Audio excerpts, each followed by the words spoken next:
morning and welcome to Southside Garage, and today we're going to be changing the fork oil on a VN2000. So let's get outside and make a start on it. First up, you're going to want to get your bike up off the ground, or ideally just the front wheel up off the ground like so. I made a stand to hold the rear wheel up vertical like that, while I jacked up the front and put a stand underneath the front here. And while I'm at it, there's the workshop stand that I use for the front wheel. Those two stands, if you're interested in making them yourself, I have the dimensions and how I did it and everything already uploaded to my YouTube channel. If you want to look through there, you'll find it under workshop stands. What I'm going to do here for now is I'm going to cover the tank, for the obvious reasons, and then we'll take the front wheel out. So I'll just cover the tank. So I've just used one of the wife's good blankets there to cover the tank with. Now, before I go any further, what I should point out is there's a shortcut to doing this job. Once you've got it to this state here where your front wheel's off the ground, you can pop these caps out of here, and you can use a vacuum bottle like this and your hose,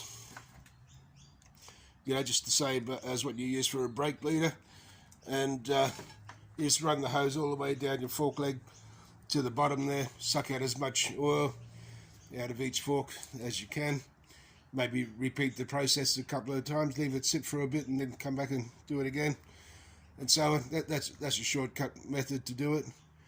However, I want to remove these chrome tins off here and just have exposed fork legs. I want to get rid of this off of here as well. And so I'm opting to pull the forks all the way out of the bike, just so I can do that as well.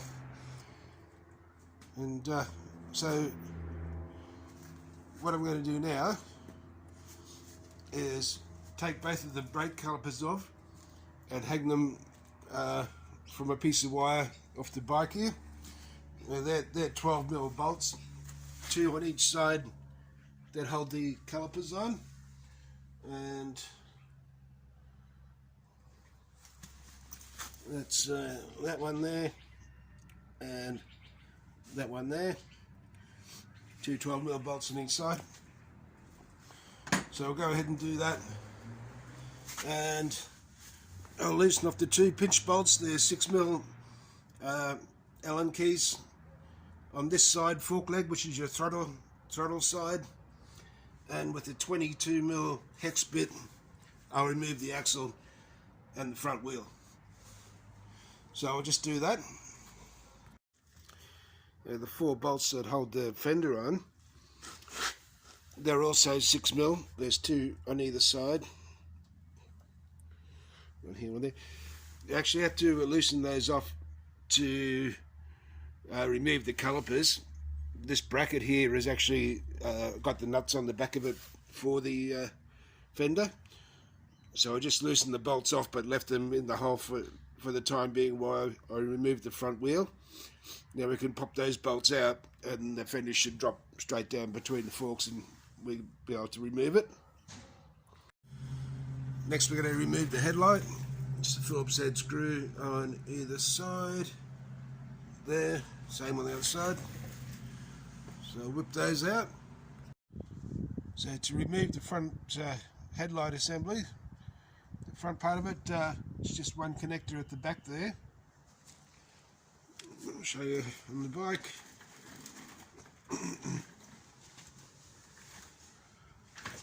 Just this one here at the front. It is tight, but it doesn't have a retainer or anything. It just pulls straight out of there. And the next thing is to remove these 3 bolts here And what we're going to try and do is see if we can remove this chrome piece here without actually removing the whole bucket and disturbing all of those wires in there. If we remove these 3 bolts, we may just be able to lift the bucket up just enough to get in behind there and get those 3 bolts out that hold the bracket from the back. Those 3 bolts there we need to remove. They're 10mm, and for that I'm using a stepped 10mm ring spanner. Next, what we need to remove are these 3 hex head bolts here. That's going to allow us to move this chrome cover here to get at the pinch bolts for the fork legs.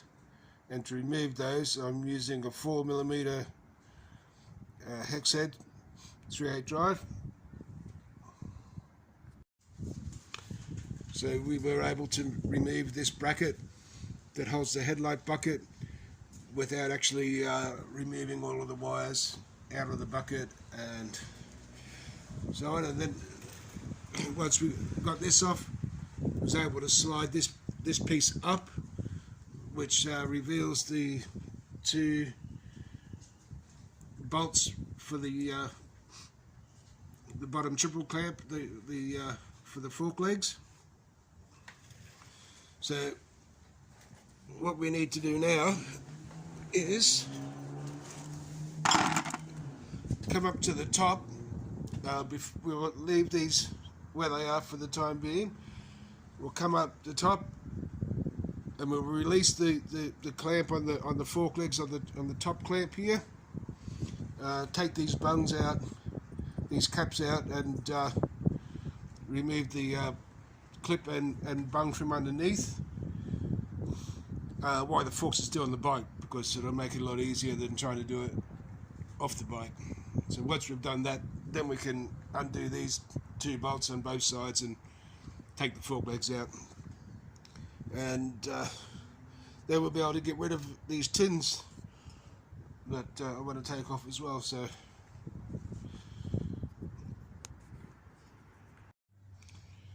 these 2 bolts here, they're both 5mm hex head. So we're using a 5mm hex head bit, socket wrench. Next will be these 2 triple clamp bolts, that one and that one, 6mm hex head, and I'll remove those all the way out of the triple clamp, and then we'll pop these covers off. Okay, I wasn't able to dig those covers out easily with a pick, so I'm just going to go ahead and remove these 2 bolts here at the bottom triple clamp.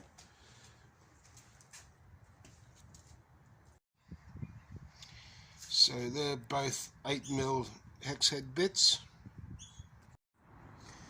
Finally got all these tins out of the way. None of these will be going back on. This is all the stuff that seals and rubbers. There's a lot of metal pieces too that went in there, in these aluminium clamps and whatnot. But I could say, look at the damage it's done to the fork legs. All that stuff.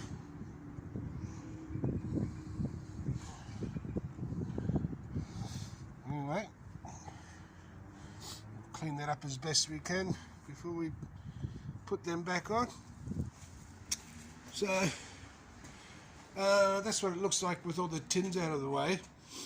To get these cone-shaped pieces out of here, there's a recess under there that they sit into. So we actually have to take one of the risers off, loosen that 36mm nut, and just lift that top triple clamp a little bit to get those 2 cone-shaped pieces out of there. So now we just bang the fork legs back in here, just using them as a vise, so we can Now get these out. I already went ahead and took the chrome caps off the end there with a pick. I wasn't able to dig them out while they were on the bike, but they come out pretty easy with it off the bike. So as I said, I just bagged the fork legs back in, just doing up the at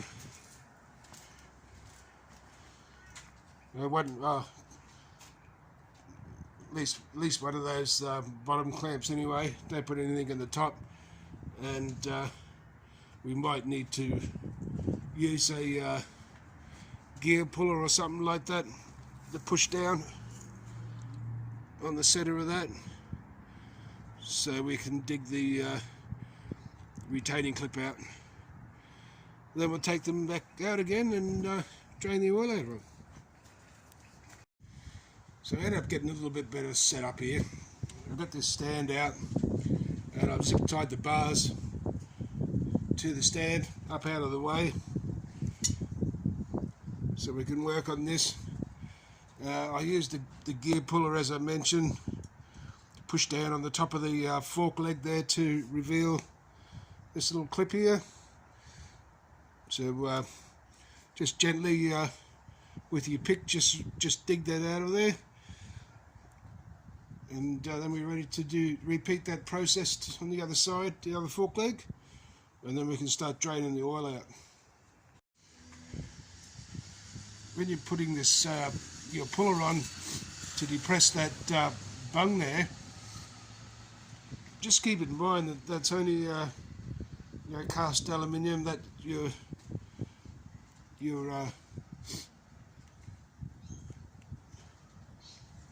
clamping off there, and so just be mindful. Just go down just enough to expose the circlip type ring or snap ring that's in there, and that'll be enough. That'll go down quite easily, so there's not much load on there at all at that point. But as I say, just go down far enough to expose that snap ring, and then dig it out with your pick.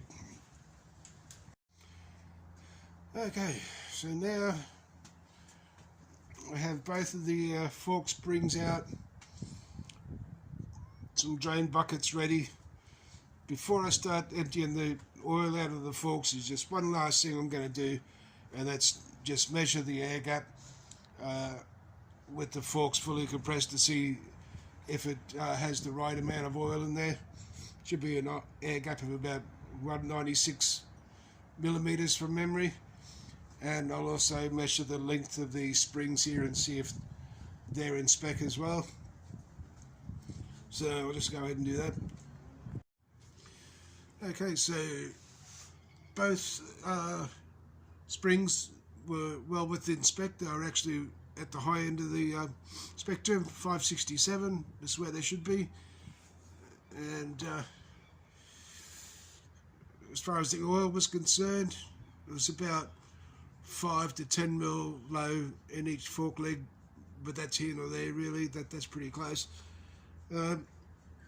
So and the oil actually still has some colour left to it, which is unusual when you change fork oil. Normally after a couple of years it's just like mud. But anyway, we'll get this oil out of it, and what we're actually hoping to achieve by doing this change is there was like 50 mil of sag in the front forks, like static sag, and it was too soft for my liking as well. So I'm actually going to put 20 weight oil in here and try it. I wanted to get rid of those tins off of there anyway, so it was just a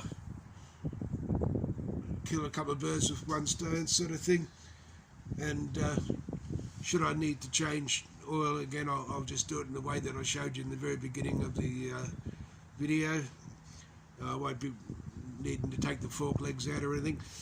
But having said that, it's a really easy job now to get the forks in and out of it with all those tins going. They really did fight me the whole way to the end to get them out, but anyway, they're out now.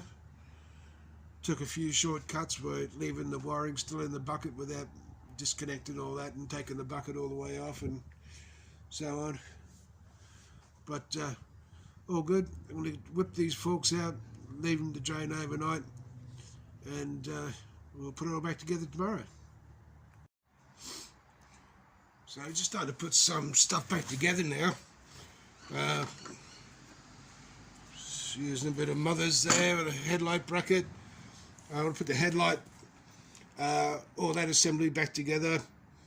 I've gone through and sprayed WD-40 in all the thread holes, made in the aluminium and so on, and let that soak for a while. Blew it all out with compressed air, and all the bolts will go back with copper grease. So I'll just make a start with that, get the headlight and the indicators bolted back up again, and I'll call it a day.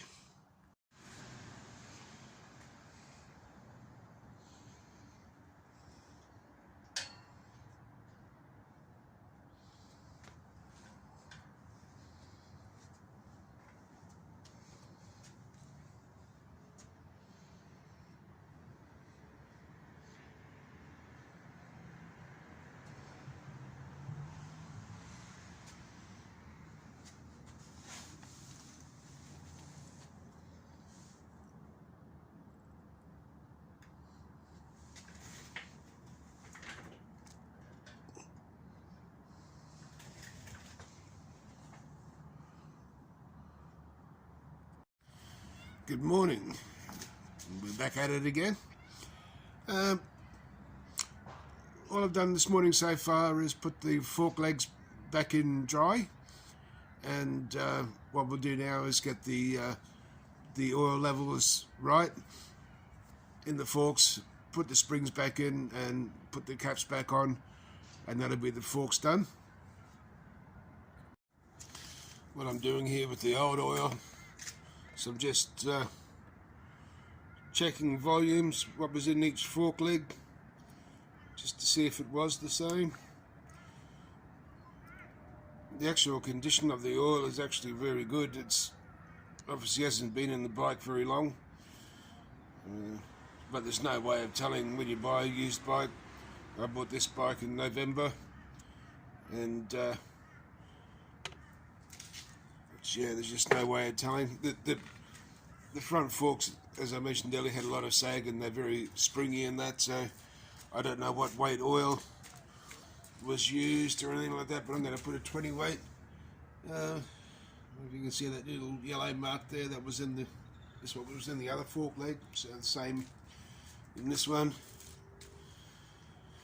So we'll add the oil now. I measured it out, about 530 mils came out. Sorry, 550 mils came out of the fork leg. So we'll start adding it and cycling the fork leg up and down, and just keeping an eye on our air gap level. Okay, so I've added the oil, 600 mil of oil to each fork leg. And to recap, if you remember at the start when we measured the air gap before we drained the oil, it was about 10 mil too much, so that would indicate the oil level was a little bit low, and the oil that I got out of each fork leg was just over 550 mil, and the specs state that it should be 615 mil of oil in each fork leg with them completely drained. And since we drained them overnight and so on, we should be fairly well empty. So what I've done is I put 600 mil of oil in each leg, and I'm just going to pump that through now, and then we'll start measuring the air gap. I've just put some rags over the top of the holes there, just in case nothing falls in there or no flies or anything land in there, and we'll just work this oil through, just moving the fork leg up and down.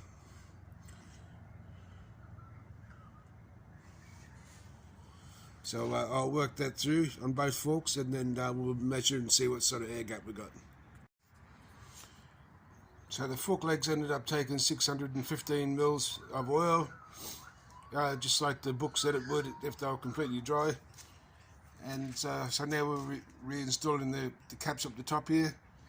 So just using the gear puller the same way we took them off, depress it down, grab your ring here, and then locate it in the groove there. Take the puller off, and that plunger will rise and keep the ring locked in there. Yeah, we've got the front all buttoned up. Forks are in, handlebars back on, headlights back on. Yeah, before we fit the front wheel and fender, I was going to put new brake pads on. As you can see, the amount of lining that's left there is the same, if not more, that's on these new pads. But yeah, I'm going to pull the pads out anyway, make sure they're the right ones, and clean the pistons and so on there, and the inside of the caliper. And if they're the right ones, we might as well fit them while we're here. And then we'll flush the brake fluid. So I've just put the caliper onto the fork leg, put both bolts in, just finger tight. I hold the caliper while I undo. There's two 3mm hex heads that hold that spring clip onto the caliper. They've got to come out, and also a 5mm hex head, which is right there, and that one's got to come out. And then we've got to remove the pads. So in the bucket here, I've just got some dish soap and a bit of water, fairly strong mix, and of course the wife's toothbrush, and we'll just give the caliper a good scrub, and mainly around the pistons and so on, and then rinse it off with a bit of clean water and light spray with some WD-40.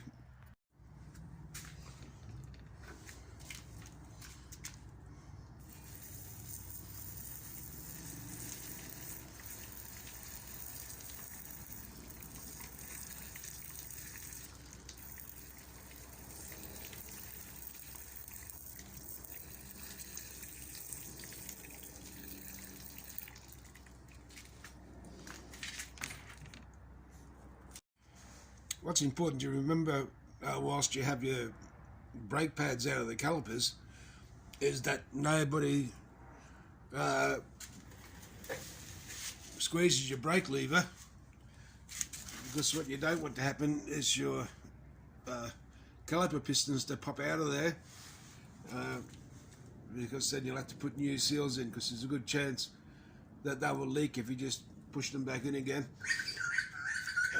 On the other side here that we're not working on, I just shoved a bit of steel in between the pads there, just in case I did want to pump the lever just slightly and just bring the pistons out just a little bit so I can get all the muck off them.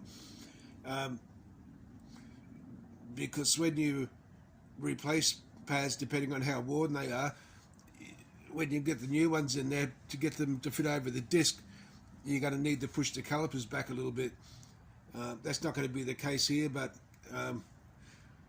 we'll still clean them anyway, because if you don't, you see all that muck that's still on the piston, that's going to be pushed back in to your seal, and you don't want that. So we're just going to continue on with a bit more cleaning yet on this side. So that's a lot cleaner inside there now. So we're ready to fit the brake pads to the new pads to this caliper. So it's just the reverse of how the old ones came out. Okay, new brake pads are in. I'm just going to go ahead now, put the fender on, front wheel, mount the calipers, and then we'll flush the brake fluid. Okay, so we've got the front end all back together, wheels on, calipers are on, new brake pads. Now it's time to look at the brake fluid. Now what we're going to do is we're going to test this fluid using a multimeter. With your multimeter set to volts, put the negative onto the body of the master cylinder, drop the probe in there, fluid.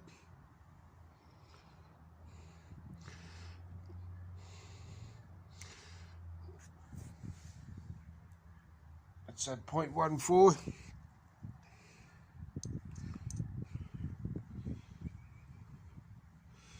Now they say if it's at 0.3 of a volt or higher, your fluid needs changing, but just by looking at the color of that, we're going to change it and flush out the system as well.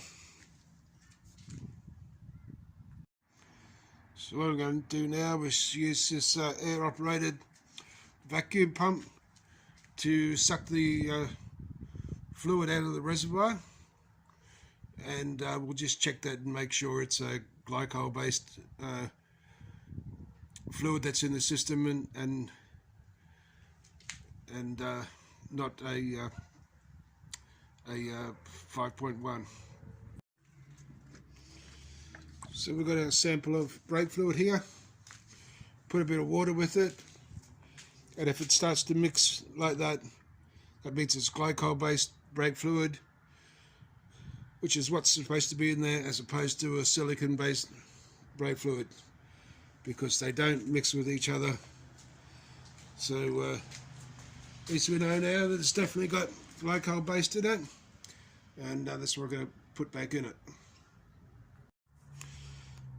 So what we'll do now is fill our reservoir back up, fresh fluid, and then we'll hook the vacuum pump up onto the brake meters on the calipers, and start sucking that old fluid through and replacing it with new fluid. And I do apologise, I was unable to film that and do the bleeding at the same time, but that's the pump there. I just got it hanging off the stand there. This end here obviously goes onto the brake bleeder. Air compressor goes onto there. You just pull the handle and lock it down, and you have the pump running while you have this on the bleeder, and then you undo the bleeder screw, and then you just keep on topping up your reservoir, and job done. So good morning. It's the next day, and we're out test riding the Vulcan and seeing what the forks are like and the brakes and so on. And I'll just give you a look at the bike and I'll talk you through it. So this is what it looks like all back together without the fork covers on.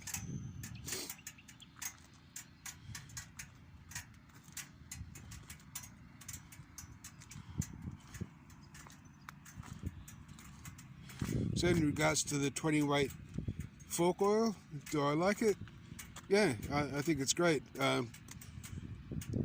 Obviously it's not so soft in the front end anymore, and if you watched any of my other videos on any other bikes, the Triumphs and whatnot, I do the same thing. I take the covers off and put heavier fork oil in, and then, like, the reason behind it is I feel that when I'm cornering, like at high speeds and so on, I have to keep on adjusting my lean as I'm going around a corner with soft fork oil, or the fork oil that they recommend for that bike.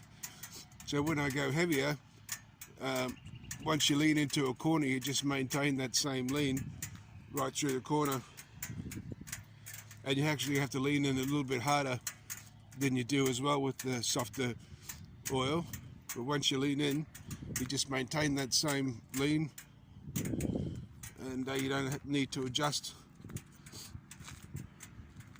but that's just me, and I'm probably a lot heavier than most of you guys out there. The brake pads, they seem really good. Obviously they didn't need replacing, but I replaced them anyway. And when I ordered the pads, they weren't actually the ones that I ordered. I did order sintered brake pads, and that's what these ones are, but they were a different brand, but that's what arrived in the mail anyway, so I used them and they seem to be okay.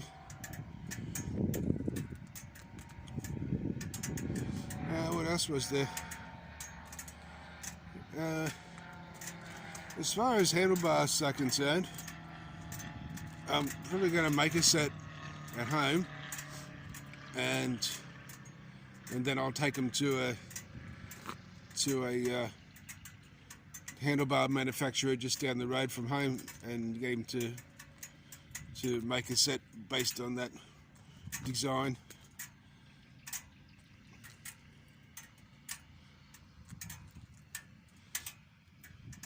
The standard airbox, I want to get rid of that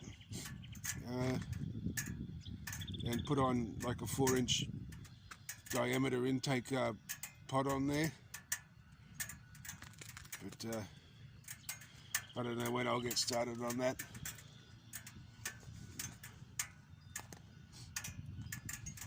A few other jobs in the pipeline.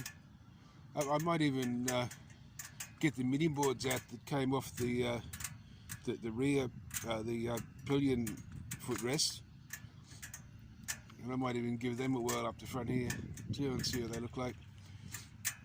But I'm happy with those Willie G's. They're good.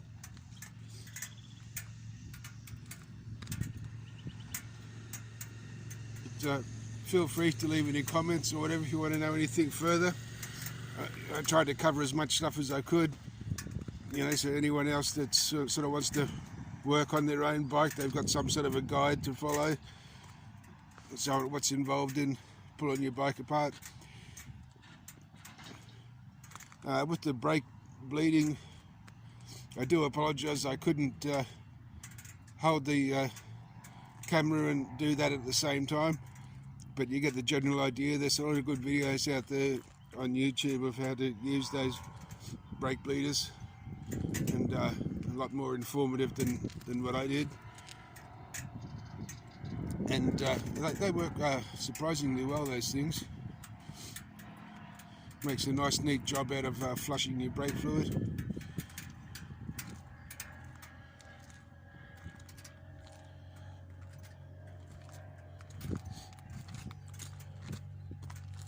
Got a bit of a cold today, sorry about the sniffles.